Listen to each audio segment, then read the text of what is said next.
Hello everyone, this is Rakshita. Welcome to my channel Pharmacy Hunt. In this video, I am going to discuss about absorption of drug from non-peroral extravascular routes. Please like, share and subscribe my channel.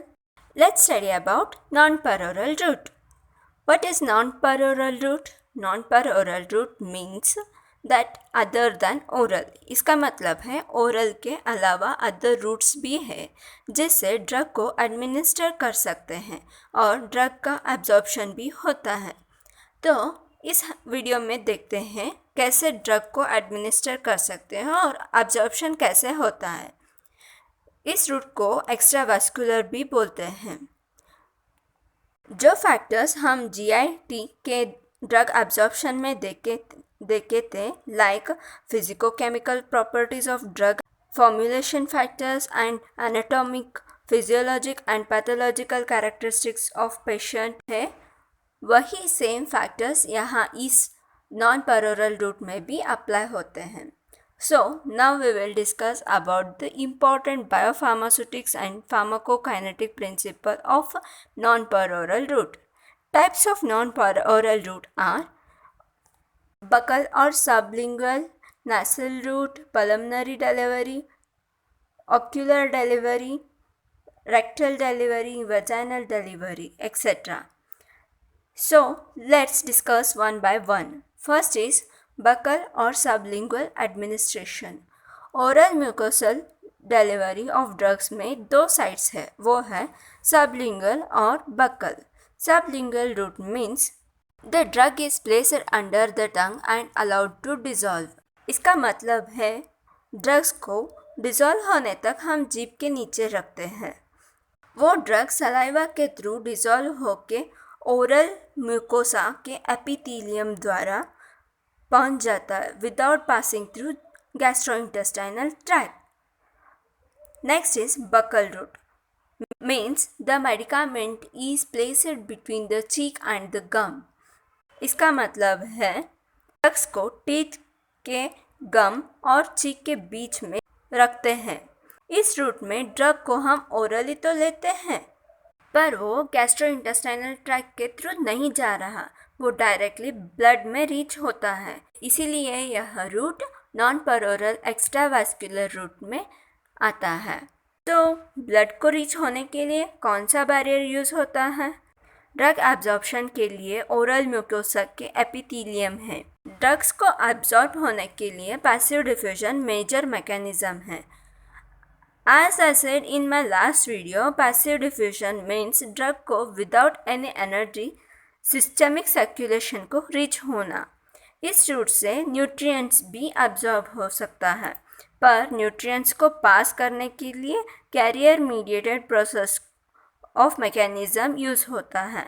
Career mediated process means substance को systemic circulation को पहुंचाने के लिए carrier की ज़रूरत होता है। Passive diffusion और कैरियर मीडिएटेड प्रोसेस और सभी मैकेनिज्म के बारे में मैं अपने लास्ट वीडियो में फुल डिटेल्स बोली हूँ। ड्रग्स को हम बकल रूट से स्प्रे के द्वारा एस्पेशली चिल्ड्रंस को देते हैं। ओरल कैविटी से ड्रग्स अब्जॉर्ब करने के लिए न्यू अप्रोच बनाया गया है, that is translingual delivery, which means drugs को टंग के ऊपर अप्लाई करना। It is administered as mist or spray. Example, nitroglycerin spray है। फैक्ट इसका एडवांटेज है ये ड्रग्स इजीली डिस्पर्सिबल होते हैं और सलाइवा के साथ इजीली डिस्पर्स हो जाते हैं। इनका ऑनसेट ऑफ एक्शन भी जल्दी होता है within a few minutes. Factors that influence oral mucosal drug delivery are lipophilicity of drugs. Drugs को लिपिड सॉल्युबिलिटी जो गैस्ट्रोइंटेस्टाइनल एब्जॉर्प्शन में होता है उससे भी स्लाइडली हाई होना चाहिए।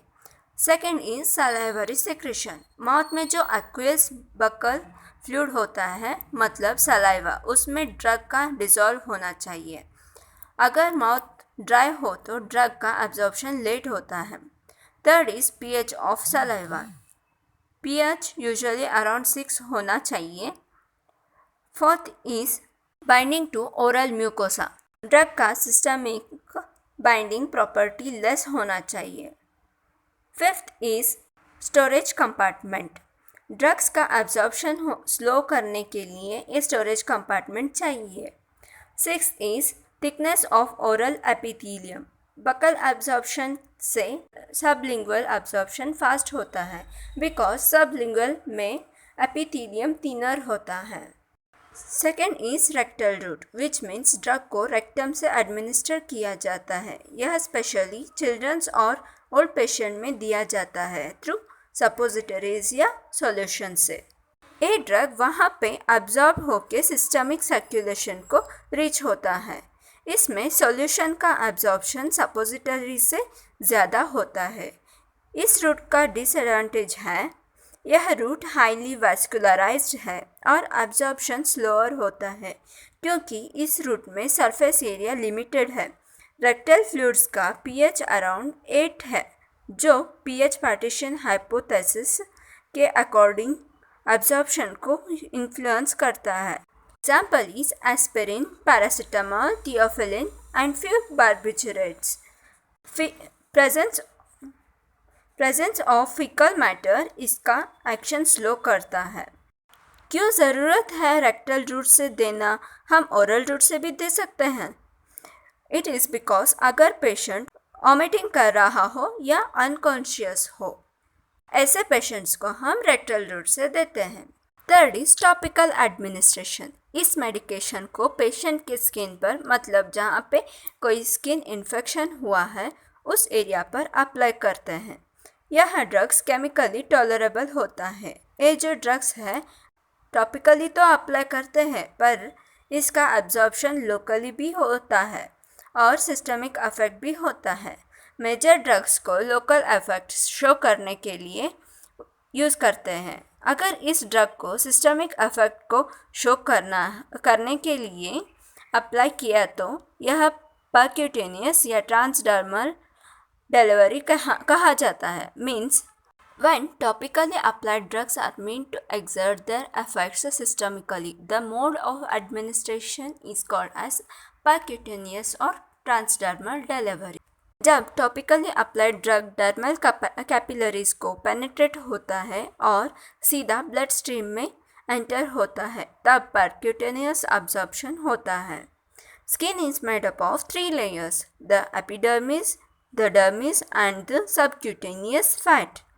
ड्रग्स जो इन लेयर्स पे परमिएट होता है वो सीधा सिस्टमिक सर्कुलेशन में एंटर होता है पर some condition should be maintained. इस ड्रग को एंट्री होने के लिए स्टर्टम कॉर्निया हेल्प करता है। स्टर्टम कॉर्निया मतलब the superficial layer of epidermis. यही इस रूट का प्रिंसिपल बैरियर है।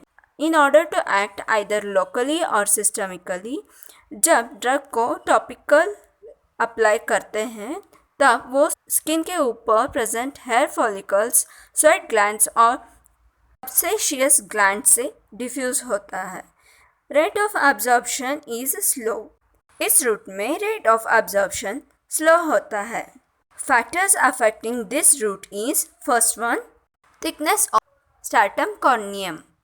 फुट पे और पाम पे जब ड्रग्स को अप्लाई करते हैं एब्जॉर्प्शन वेरी स्लो होता है क्योंकि इस एरिया पे स्टर्टम कॉर्नियम बहुत थिक होता है। Second one is presence of hair follicles. जब स्किन पर हेयर फॉलिकल्स ज़्यादा हो तो एब्जॉर्प्शन ऑफ ड्रग रैपिड होता है। Example is scalp. स्कैल्प पर तो हेयर्स बहुत ज़्यादा होता है इसलिए उस एरिया पर ड्रग का एब्जॉर्प्शन ज़्यादा होता है। थर्ड इज ट्रॉमा, मतलब जहाँ पे स्टर्टम कॉर्नियम डिस्ट्रॉय हुआ है due to cuts, rashes, inflammation, mild burns और एनी अदर कंडीशन, उस एरिया पर एब्जॉर्प्शन ऑफ ड्रग ज़्यादा होता है। Fourth is hydration of skin. Skin को पानी से सोक करना या एमोलेंट्स मीन्स जो स्किन को मॉइस्चराइज करे और ड्रेसिंग करने से स्किन का हाइड्रेशन और ड्रग का एब्जॉर्प्शन को ज़्यादा करता है। Fifth is environment, humidity and temperature. Humidity और टेम्परेचर हाई हो तो both rate of hydration and blood flow increase होता है, फिर ड्रग का एब्जॉर्प्शन को इंक्रीज करता है। 6th इज ग्रूमिंग, मतलब कितने टाइम बात करते हैं, किस टाइप के सोप यूज़ करते हैं, ये भी डिपेंड करता है ड्रग एब्जॉर्प्शन में। 7th is exposure to chemicals, अगर स्किन केमिकल या सॉल्वेंट को एक्सपोज हुआ तो एपिडर्मल सेल शेडिंग होते हैं, फिर एब्जॉर्प्शन ज़्यादा होता है। 8th is chronic use of certain drugs, cortisol और केराटोलाइटिक्स लाइक सैलिसिलिक एसिड्स को अगर लॉन्ग टर्म यूज़ किया तो ड्रग एब्जॉर्प्शन रैपिड होता है। Example for this route is nitroglycerin, lidocaine, betamethasone, oestradiol, testosterone etcetera. Ionic drugs transdermally absorb नहीं होते, सो सच drugs को अब्जॉर्प्शन के लिए नोवेल टेक्निक्स यूज़ करते हैं like iontophoresis and phonophoresis. Iontophoresis drug delivery implies delivery of ionic drugs into the body by means of an electric current, which means ionic drugs को body में electric current के through administered कर सकते हैं। Next is phonophoresis is defined as the movement of drug molecules through the skin under influence of ultrasound, which means in ionic drug को skin के नीचे move करने के लिए अल्ट्रासाउंड के थ्रू करते हैं। रिमेनिंग रूट्स को मैं नेक्स्ट वीडियो में एक्सप्लेन करूँगी। अगर इस टॉपिक पर कोई भी क्वेश्चन या डाउट्स हो तो कमेंट सेक्शन में पूछ सकते हैं। Thank you.